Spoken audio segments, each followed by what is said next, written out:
Hello, everyone. Thanks very much for sparing your time and then joining this webinar with us. Kumar, Arjun, and I are very excited to speak on this topic. And in 2023, we saw that how Gen AI came out of its shadow and then started to disrupt this entire industry around, starting generally from the creative industry and sort of moving to customer service and then getting into the enterprise technology side, such as software engineering. And then over a period of time, maybe fag end of 23, we started to see a lot of our clients asking us questions around, okay, Gen AI is doing so much. What's its role in cybersecurity? So we realized that it's worth to speak about this. Not that people do not already know. I think all of us have gone through that journey since OpenAI came out with Chat GPT. But then the usage or the application of Gen AI specifically within cyber context that excited us to do this webinar. And as we saw it, we saw that there were two broad themes emerging. One is how can clients use generative AI to become more secure, as well as how can they secure their Gen AI journey. And we are going to talk about it.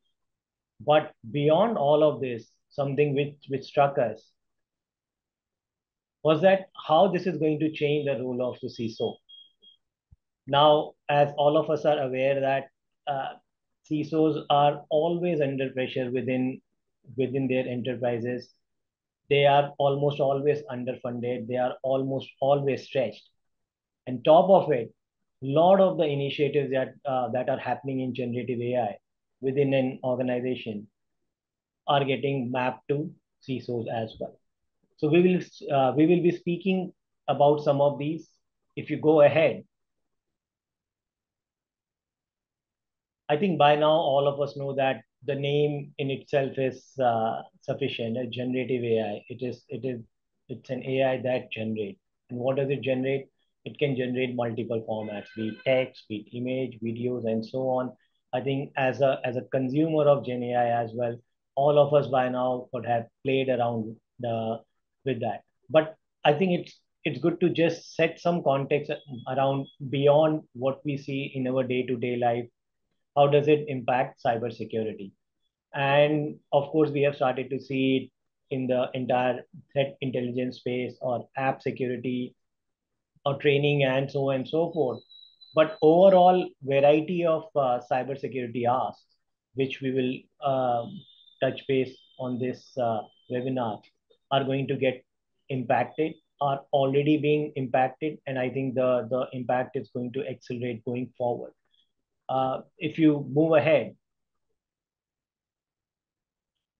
so this is what we are going to speak about. One is you are using Gen AI to become more secure, and at the same time, you are securing your Gen AI adoption as well. And whichever client we work with, both on the enterprise side or on the provider technology side, everyone believes that cybersecurity has to be a foundational platform for Gen AI adoption. And at the same time, almost everyone thinks that now there is enough proof emerging, enough evidence to adopt Gen AI within cybersecurity as well. We have already seen some of the things around how clients have adopted Gen AI. Must say, still a lot of it in POC or in their own sandbox environment. But I think initial results are very promising. So they are optimizing their competence, enhancing their security posture, of course, and then just trying to reduce the grunt work that used to be there, and which is resulting into improvement in a lot of their KPIs, be it MTTR, MTD, and so on. So very exciting times. On the other hand, they are also realizing, okay, how do I use generative AI, and then how do I secure my Gen AI adoption in itself? Now, this is a bit tricky. I guess lot of the clients are building what are called governance framework, risk frameworks, and so on. But at the same time, the nature of AI in itself and generative AI specifically is making a lot of the clients a bit cagey about, okay, how do I secure my Gen AI journey, because they are investing so much. They would want to have that investment absolutely secure. And as we are seeing, a lot of the regulations are changing. We saw that how some of the organizations are now being asked to report their cybersecurity breaches within a very short period of time. And with generative AI, I think things are only going to accelerate. If you go forward,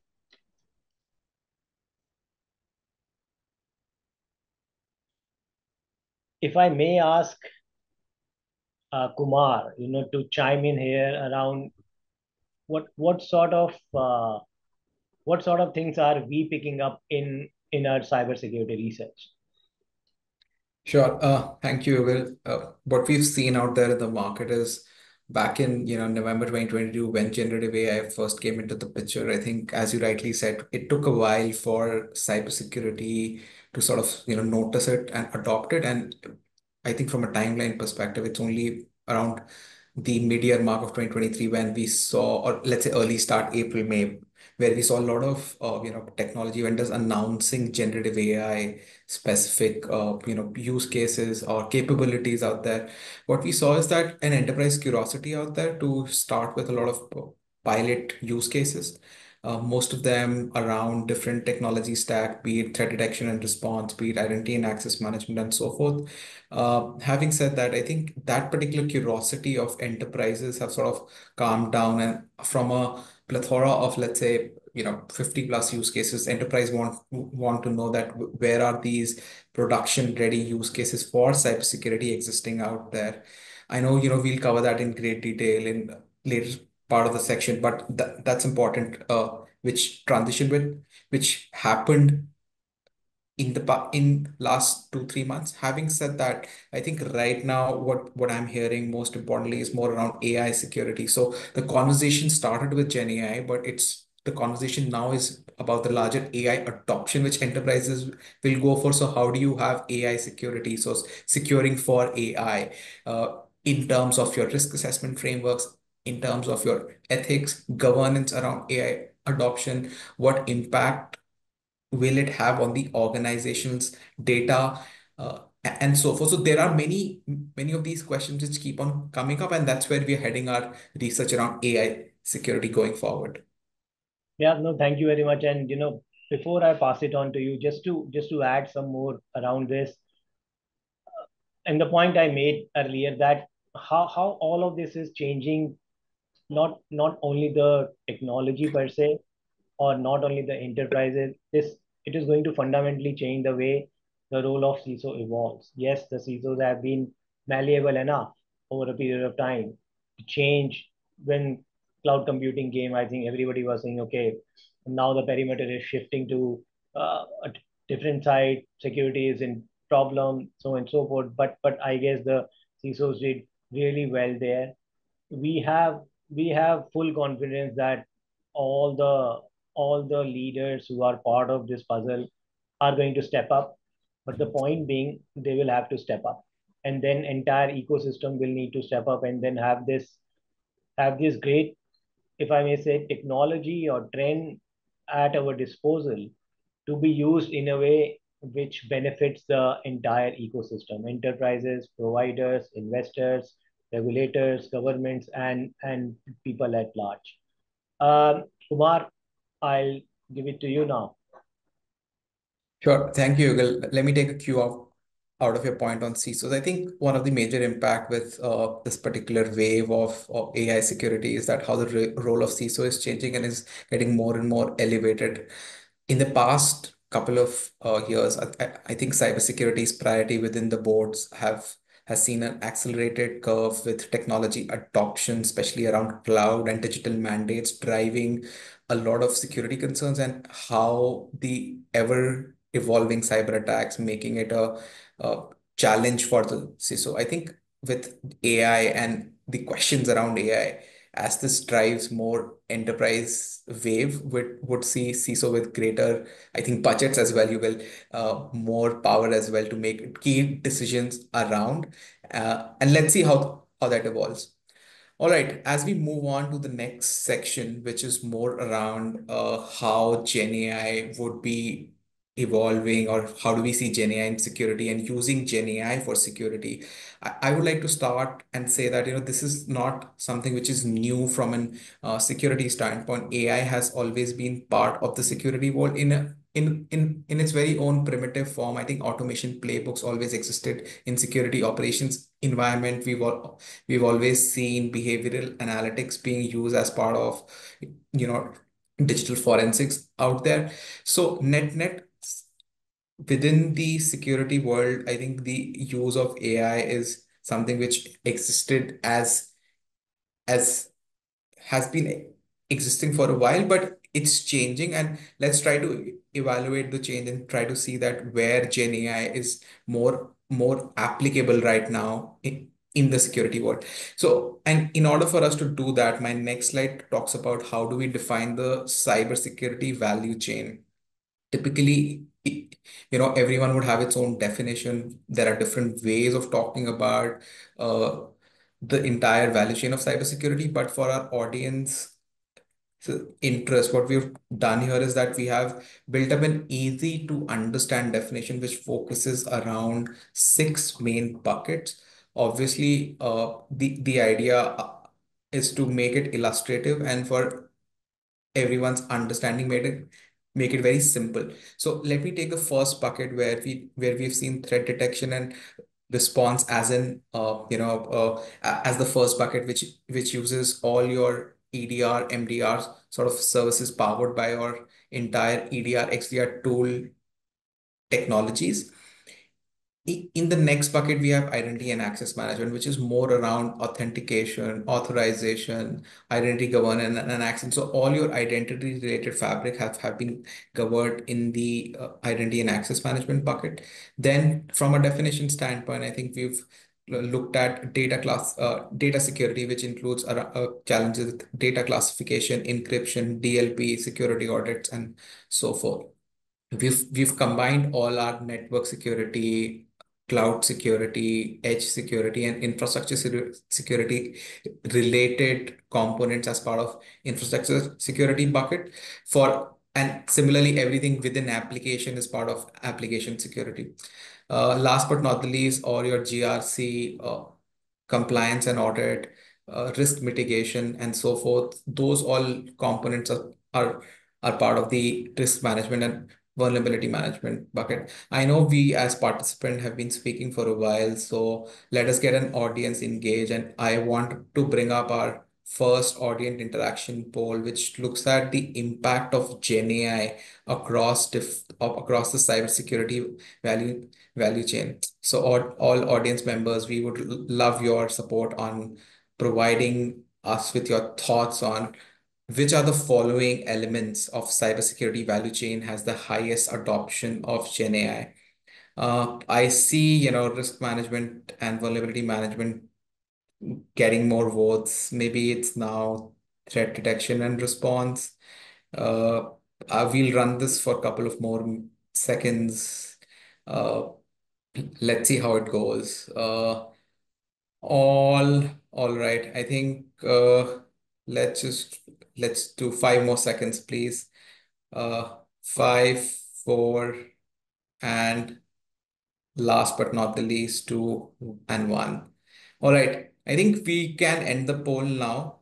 Uh, I will be sharing the poll results, and most of it is very much aligned to how we are seeing, these different bucket interact and change, or sort of, the impact of Gen AI happening on these separate bucket. And on my next slide, if you see the slide talks about, the most impact of generative AI within the cybersecurity value chain is on threat detection and response. Here, on this particular slide, what we're trying to do is that we've evaluated different segments of cybersecurity value chain. At the same time, we've done a deep dive where we see market currently moving, which areas are seeing most impact, as well as, we are trying to evaluate the popular use cases across these different segments and who are the key tech providers in these individual segments from an market perspective, who are making some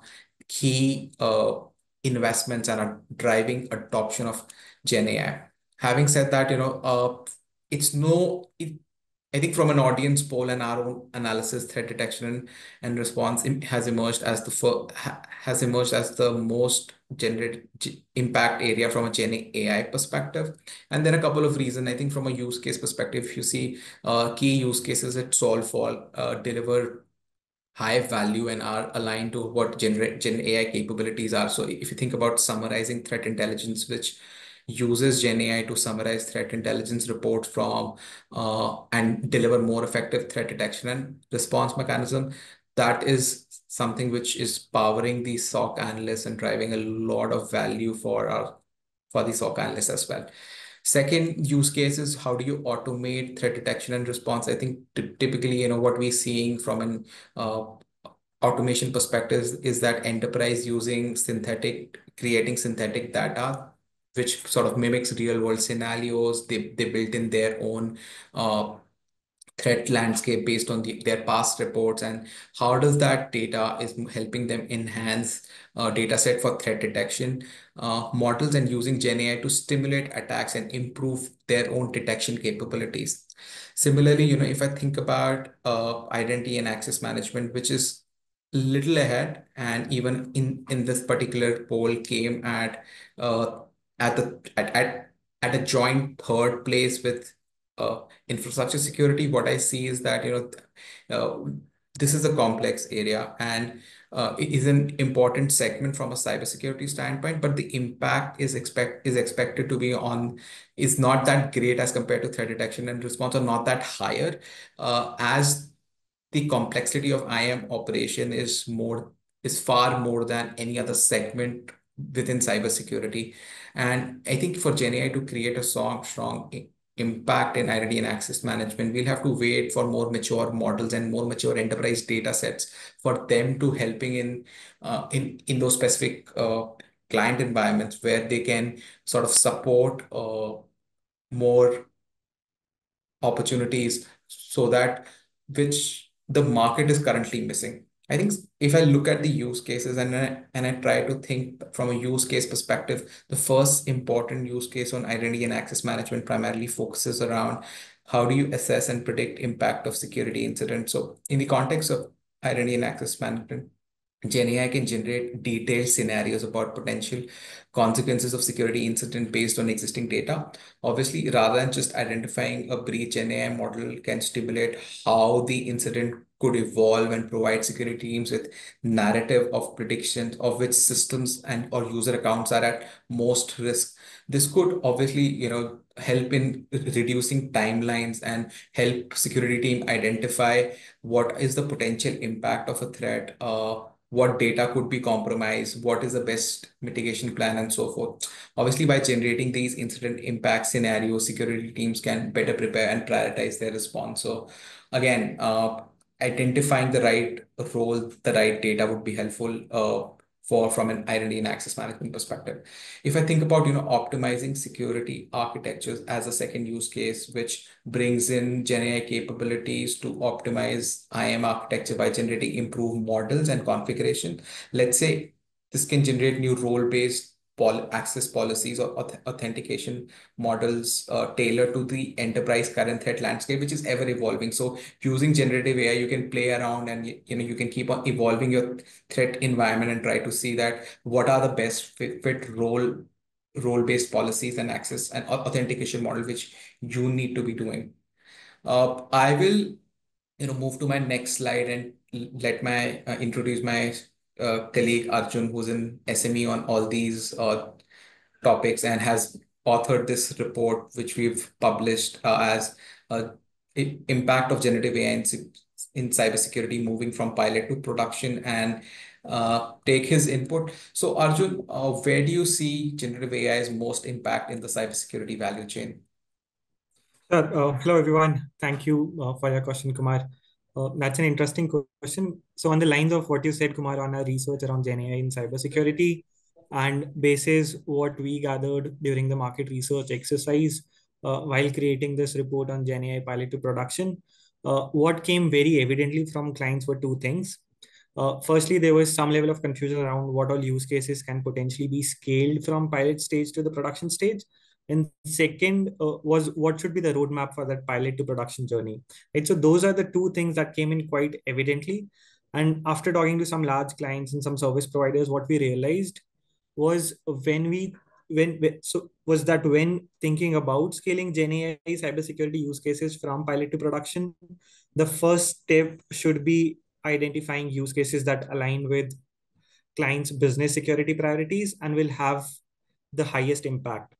Next, I think the clients need to also consider the scalability of their infrastructure and how well the Gen AI can integrate with their existing security systems without creating operational bottlenecks. It's also crucial to sort of ensure that you have the right resources and skilled personnel to manage these AI-driven solutions as they scale. Also, it's equally important to maintain the strong data governance layer, ensuring compliance with regulations and uphold AI ethics to minimize risk. Finally, to sum it all up, clients should need to understand that impact of Gen AI use cases in different segments of cybersecurity may vary. So what Gen AI can typically do in threat detection and response in terms of the end impact, maybe it's not as much as it is in the other segments that are sort of more complex in nature or have been slow in technological adoption, right? So those are the two things that came up very evidently in our research for that report. Uh, so I hope that answered.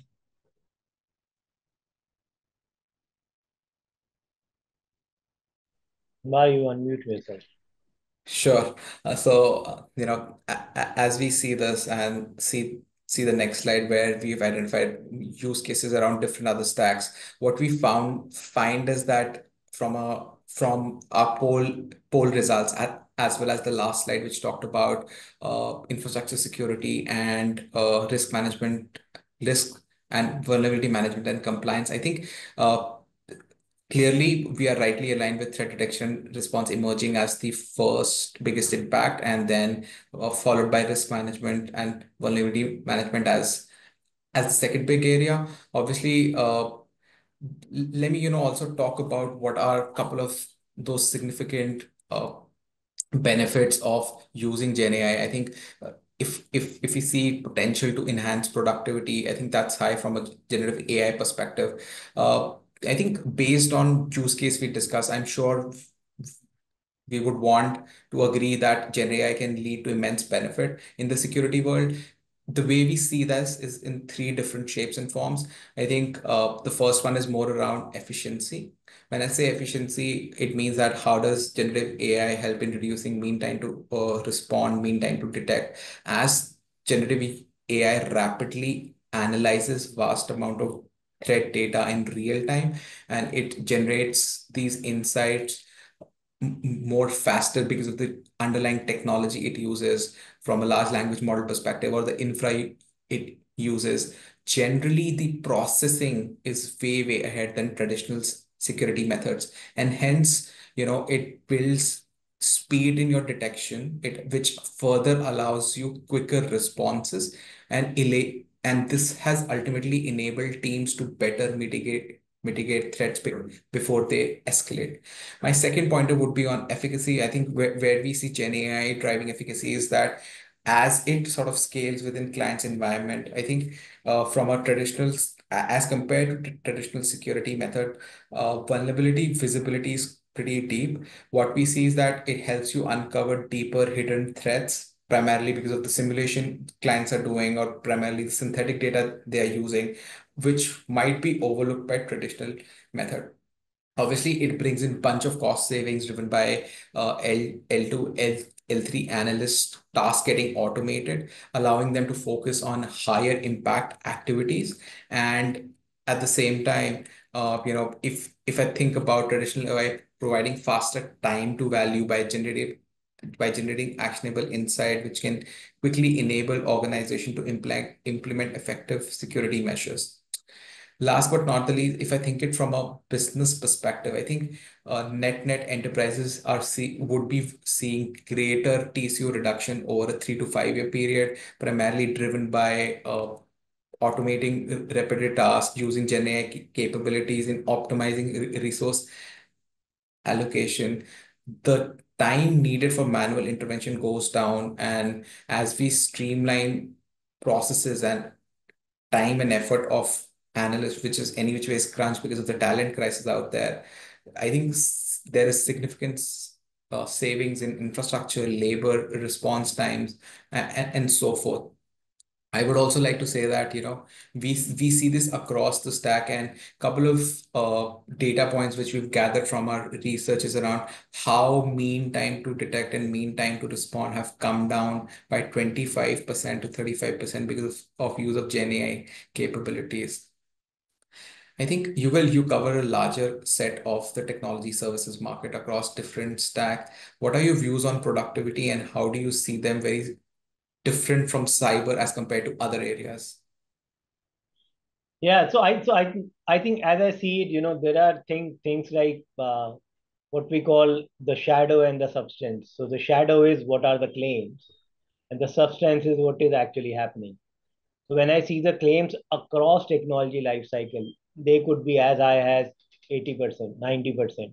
I think generally I keep hearing figures around 50 to 90 across different segment. Okay, productivity improvement. We are seeing that a lot of the supply side at least claiming about software engineering, the productivity improvement they can get. Something similar we heard on the IT operation side. Now, in general, I think cyber has overlap with almost all of these. So some of these will be applicable to cyber as well. But to your point, I think in general, overall things settle down somewhere around 20 or 15 to 30, 35% range in general across based on the use cases that you are talking about. And I guess the second point that you said, which was very interesting around the reduction in TCO, but many clients we see they equate reduction in TCO as their investment in cyber going down. So these two are very different. I think what we are talking about is in like to like doing things, your investments or your spend will need to go down. But in general, uh, there has to be reasonably good amount of investment if clients are serious about either adopting Gen AI or using Gen AI within cybersecurity. Over to you. Sure. Thank you, Will. I think obviously this is something which will constantly evolve, change with time. We'll keep on getting these questions from enterprises, trying to understand what is the productivity gain, how much efficiencies it brings into my system. I think that's always been the case. Let's move next, and I think for the next section, which covers the AI security or security for Gen AI, I would request my colleague Arjun to take over. Over to you, Arjun. Sure. Thank you, Avijit. Right. So the third section on today's webinar is more about securing Gen AI, and we will delve deeper into different themes, such as whose responsibility is AI ethics, what is the role of CISOs in Gen AI security, and we'll try to answer the question, how can enterprises comprehensively secure Gen AI? And before we do that, I think it's time for a quick poll. So team, can we have the poll on screen, please? All right. Everyone, please try responding to this poll. And I'll just do a quick recap, maybe, right? So all of us understand what is Gen AI by now. What is the impact of Gen AI in different cybersecurity segments? So, now for understanding it deeper, we need to understand what are the biggest enterprise considerations when they go out in the market and start exploring Gen AI, right? So I see. Okay, I started seeing the responses. We have good number of responses, so maybe let me just give a countdown till 5. So just like Avijit, so 5, 4, 3, 2, 1. I think we can close the poll. All right. So I can see the results. They're pretty much in line with what we have found in our research as well. Right. So let's move on to the next slide that has the summary view. Awesome. So we recently did some analysis on what are the enterprise considerations while adopting Gen AI. And what you see on the screen is the summary of that analysis. And this is, of course, in a ranked order. So that means data protection, AI ethics, and compliance is the biggest consideration for enterprises while adopting Gen AI. I'll just take a few minutes to help everyone understand why these are the five most pressing considerations for enterprises. So first on the list is data protection, AI ethics, and compliance. And so enterprises are currently prioritizing data protection when adopting Gen AI, especially given the sensitive nature of the data in cybersecurity environments. Also, ensuring compliance with global regulations like GDPR, HIPAA, CCPA is non-negotiable for enterprises. And there's also because of the fact that non-compliance can lead to severe financial and reputational consequences for them. Right? Alongside data protection, AI ethics is an emerging and growing concern for Gen AI models. Enterprises are now carefully evaluating how AI models are trained, how are they used, ensuring that they are free from bias, handle data responsibly, and don't compromise on the privacy. So, for example, the use of Gen AI to generate insights from personal data could raise ethical questions about user consent, data usage transparency. Enterprises need to sort of ensure that the adoption of Gen AI not only meets the regulatory standards, but also adheres to the ethical guidelines, protecting both the organization and the individuals from potential misuse and data breaches. Second on the list is vendor integrity and support. Enterprises are strongly considering the integrity and reliability of vendors offering GenAI solutions. Selecting a vendor with a solid track record of security and support is crucial for enterprises to avoid vulnerabilities and ensure continuous improvement. For instance, in the SolarWinds breach, enterprises that trusted the vendor updates were exposed to significantly higher level of risks, highlighting the importance of choosing a vendor that can ensure the security and integrity of their solutions. Third is the operational efficiency and the return on investments. So even before adopting GenAI, enterprises are now strongly assessing how will it improve their operational efficiency and justify the long-term return on investment. And there's a lot more focus on it right now because of the current macroeconomic situation. While GenAI can certainly reduce the manual workloads and enhance threat detection, it is crucial for organizations to measure whether the cost of implementing these solutions will deliver significant savings and operational benefits over time. Next is the system uptime and reliability. So when adopting GenAI, enterprises are considering the importance of system uptime and reliability. And because any downtime in GenAI powered cybersecurity systems can create gaps in defenses, expose the organization to potential threats. So ensuring high availability of these systems is key to maintaining continuous security monitoring and minimizing risks. Last on the list is scalability and future readiness. So enterprises are thinking about how GenAI solutions will scale with their growth and adapt to the future cybersecurity challenges. A scalable and a future-ready system can ensure that GenAI investment remains relevant as the organization expands or as the threats evolve, providing a long-term flexibility and sustainability. Right. So these are the five big enterprise considerations while adopting GenAI. But circling back to the biggest consideration on the list that has AI ethics as a central piece to it. So we have heard a lot about how AI ethics is emerging out to be a major challenge in GenAI adoption. And when we dig further deep into this, we realize that there's no answer to who really owns the AI ethics challenge. So we decided to talk to the enterprises about it. And what we found is on the next slide. Right. So the header of the slide sums it up pretty well. Does the buck stop at the CISO function when it comes to AI ethics? Well, the short answer is no. The buck does not stop at the CISO function. Rather, in reality, AI ethics is more of a collective responsibility that spans multiple roles within an organization. Right? The CEO plays a critical role in setting the ethical direction for all AI initiatives, ensuring that these align with companies' values and long-term strategy. If there's an AI ethics committee, they provide essential oversight and guidances on AI practices, ensuring that ethical principles are integrated across the organization. Also, the role of CDO, right? The CDO manages the ethical governance of data, ensuring compliance with regulations, fairness, and privacy, which again is central to preventing AI misuse. The CIO's role ensures that the IT infrastructure supports the ethical use of AI, focusing on compliance, data privacy, and which are key to safeguarding sensitive data in an AI world. The CTO oversees the ethical design and deployment of AI technologies, ensuring that biases are addressed and transparency is built into the AI models. The CISO, uh, although it's very critical, it is also responsible for securing AI systems, ensuring that they are protected from cyber threats, and make sure that security measures are ethically used. Finally, the legal team. The legal team ensures that the AI practices comply with legal standards, mitigating risks both from the ethical and from the legal perspective.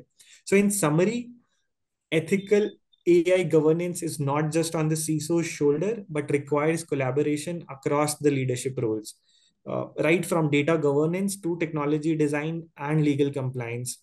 This ensures a comprehensive and a proactive approach to AI ethics, which addresses the risks and aligns AI initiatives with an organization's core value.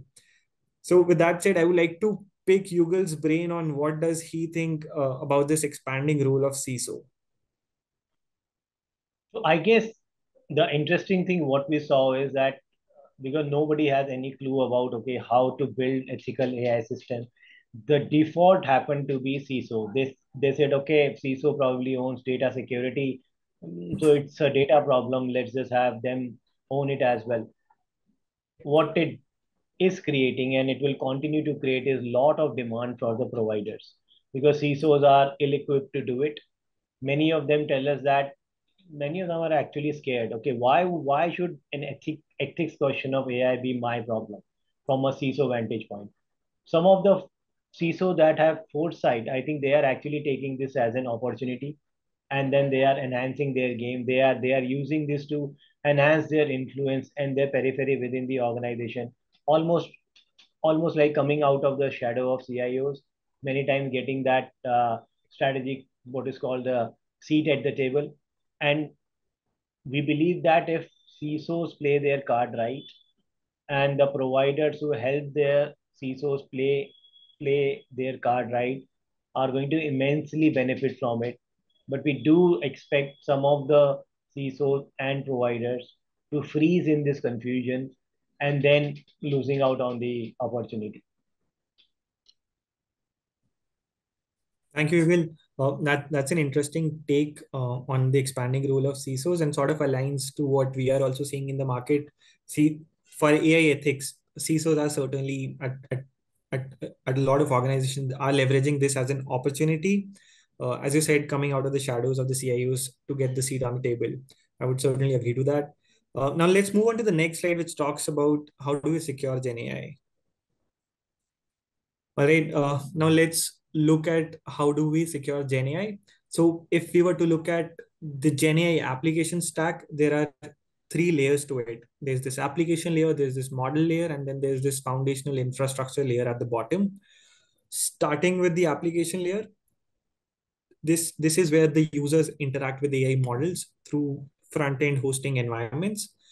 It includes MLOps, which is crucial to managing the entire lifecycle of AI models, ensuring they're deployed, they're monitored, and they're maintained effectively in the production environments. This layer is essential for delivering AI solutions to end users. Next is the model layer, which forms the core of the AI system. It includes the training data, the foundational models, the database vectors, embeddings that makes the AI basically capable of processing the information and learning. Fine-tuned models also play a role here, allowing customization, optimization of specific tasks or use cases. And this is where the intelligence and adaptability of the system comes to life. Finally, the infrastructure layer. So the infrastructure layer provides the backbone of the Gen AI stack. It consists of the hardware, networking, and the storage resources required for AI computations and data management. This layer ensures that AI models have the necessary support to perform at scale, utilizing cloud platforms and data centers for development and ongoing operations. And what usually happens when it comes to securing Gen AI is that organizations believe that securing these individual layers will make GenAI models secure, but that is not really true. Securing individual layers doesn't always guarantee a holistic security of the GenAI models. So what that means is we need to look at the security of GenAI model more holistically. So how do we think about GenAI security more holistically? Let's look at it in the next slide. Right. So when it comes to securing GenAI, as I said earlier, it is important to understand that securing individual layers is necessary, but it does not automatically ensure comprehensive security across the entire GenAI technology stack. A holistic security approach is essential that incorporates integrated security frameworks, end-to-end encryption, and unified monitoring and response. This ensures that all the components from data to infrastructure are protected cohesively rather in isolation. So at the application layer, best practices are like implementing robust access controls, securing MLOps pipelines, regularly updating and patching front-end systems. These steps protect the user interfaces and operational aspects that interact with AI models. For the infrastructure layer, security involves protecting both the cloud and on-premise environments, ensuring high availability, disaster recovery, because these two are key in minimizing downtime and securing the backbone of your AI operations. Regular security assessments will also help identify and address the vulnerabilities. Finally, on the model layer, governing and protecting data is vital, along with validating and testing these models to ensure their integrity and security. Monitoring model performance and drift is also essential in this layer, as models can degrade or behave unpredictably over time, leading to cybersecurity vulnerabilities. So the key takeaway is that while these layer level best practices are important, they also need to be reinforced with the holistic security measures that provides end-to-end protection, ensuring no gaps in security across the three layers. Let me now hand it over to Yugal to bring us home with the final question to him. So Yugal, what are you hearing from clients on this holistic security for GenAI? I guess clients know that they've been doing security for ages, and they secure their components and they secure the entire systems, and still they are vulnerable. Now in here, you have AI systems that are themselves so complex that people who build them cannot explain many times. So then how do you secure those systems? The interdependencies between system and its components is unbelievably complex. So then having that kind of observability platforms, I think there aren't many in the market, but the clients want them. And then creating the the linkage, the charts where you can show or see where some of the challenges are. That's why just focusing on the component security may not be enough. And the good thing is clients generally realize it, just that they are feeling sort of overwhelmed and shortchanged given the rapid change and the impact of Gen AI on cyber.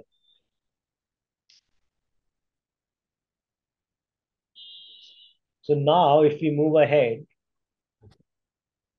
just to summarize some of our quick recommendations for both the buy side as well as the provider side, if we move on,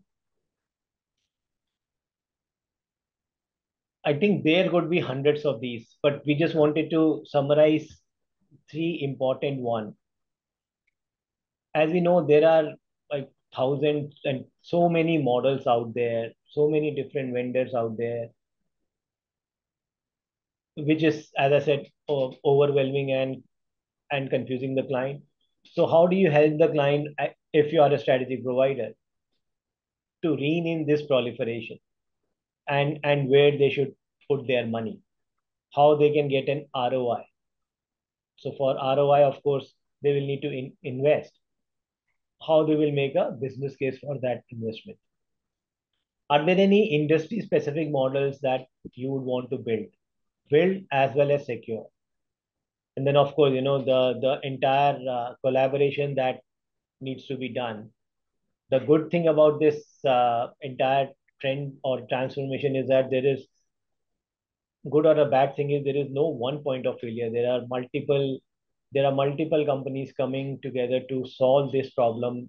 Academia is there, startups are there, providers, system integrators, consulting firms, and the tech companies. I think we are in good hands as long as we do not overwhelm the client. For an enterprise, how do you jump in and then say, okay, enough of POCs, I have had what I have. We would not want you to jump in just because people are saying, but then yes, I have sufficient now, and then try to integrate AI in your cyber operations. We would also encourage you to ask your provider partners where they have done it, ask them to show successful adoption rather than just the use cases. I think everybody is sick and tired of use cases by now. Show them where does it work, how to create governance frameworks that can manage your AI risk, AI as well as Gen AI risk, and then how does it impact your security architecture? I think Arjun spoke about it earlier because it isn't going to be an easy journey. All of us understand that. How are your architecture going to evolve, and what kind of implication will it have on your talent, your technology, and your entire processes? I think that will become very important. So if we move on, yes, let's just I guess we had some questions posted on the chat, and we also had a lot of questions came in during our registration. So if you move on,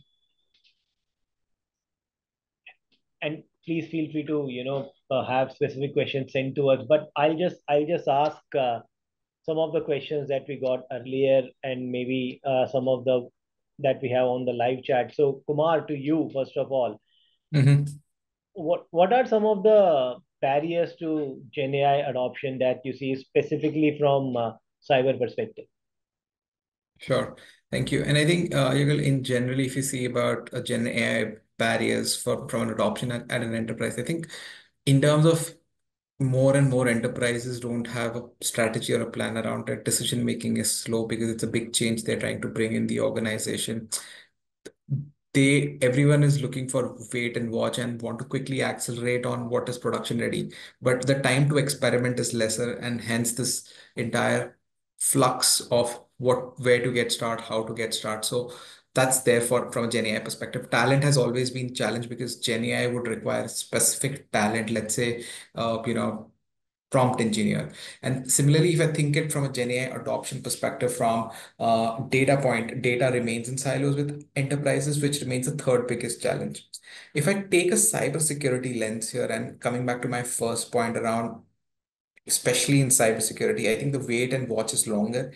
I think most CISOs or most enterprises in regulated industries are still trying to see what their risk posture are trying to get themselves better educated about how do you secure for large language models, how do you secure for data security, so forth. And they are also hence pushing service provider thinking here. And I know couple of providers who have developed their own large language model for cybersecurity specific instances because they had that team of ML engineers and so forth, and hence they trusted their model rather than take an off the shelf model which is available out there just to drive uh, market adoption there. I think one of the pointers you talked about for from a future forward perspective is that how do providers innovate? This is a classical example where the provider has built its own model for driving generative AI in cybersecurity. I would also say that, talent is always constrained in cyber. I think as compared to last year, this year, the WEF report says that there is shortage of 4 million plus jobs out there. And I think emerging roles of AI risk analysts or AI threat intelligent analysts, those are a couple of things where the enterprise needs to be thinking it from a journey map perspective. How do you bring the next level of cyber-centric talent for adoption of AI/Gen AI? Data remains a puzzle, and I think data security for data within the Gen AI era is something which we're also working on, and we look forward for this last quarter of this year where we publish detailed POV around this particular topic. Excellent. So, Arjun, let's just take some of the questions that the people who participated or attended asked. So, one of the things somebody said is that I think it was who asked this question. I think it was Victor. That should we care if a solution uses Gen AI to deliver better protection or not? Right. I think that is a very relevant question, and the short answer is yes. Uh, Enterprises should absolutely care if a solution uses Gen AI to deliver better protection, because Gen AI brings unique capabilities to cybersecurity by enabling more advanced threat detection, faster responses, smarter automation, and it's not just about the incremental improvements. Gen AI can analyze vast amount of data in real time, generate predictive insights on potential threats, and dynamically adjust the security defenses based on the evolving risk. This leads to reduced threat detection, response times, improved accuracy, and stronger protection overall. However, it is equally important to ensure that the Gen AI solution follows the robust data governance and ethical standards, so you can trust its decision, so that you can also trust its decision making process. Essentially, adopting Gen AI enhances both the speed and efficacy of your security defenses, helping you stay ahead of the evolving cyber threats. Okay. And Kumar, so somebody also asked around that, that Gen AI security solutions are of course very expensive, and generally security, I think it was Prakash, uh, and generally security doesn't really get the investment that they need in general. So now, how can clients find ROI of all of these? I think you will ROI question from a cybersecurity or security standpoint has always been existed. I think that's an existential question for the industry itself, and especially enterprises who always are, short staff with talent as well as the investment they seek. But I think what I'm seeing shift in the past couple of years is that the cyber attacks are not going down. Ransomware is a menace. Critical infrastructure needs protection. So the priority for cyber is more and more important in an enterprise, and hence we seeing more and more enterprises, and these are a couple of advanced or slightly matured ones where they think they need to be ahead of the curve on from a security standpoint. And one of the ongoing question as part of a research is, are you seeing budget increase and what are the factors around it? I think it does mean that even in such turbulent macroeconomic times, investment for cybersecurity is there. And I think if I remember, three fourth of the enterprises we interviewed have said that their budgets for investment in cybersecurity are growing and are expected to increase this year as well, and or have increased. And the primary factor, I think, what they were evaluating is that how they need to be protect themselves better, and as well as how adopt newer technologies like Gen AI in their threat detection and response, so that they are better empowered to protect against adversaries out there. Net of it, I think if you if you are thinking, if an enterprise is thinking only from security from a risk perspective or from a minimum investment perspective, I think that's not the right approach. Your approach needs to change. Okay. I realize we are coming at the top of the hour, so just moving ahead for everyone. Um, if you move ahead, for we are offering our very extensive and exhaustive research that we have done on generative AI in cyber. Some of the content of this webinar was, of course, taken from there. So the download link is on the chat. Please feel free to do so.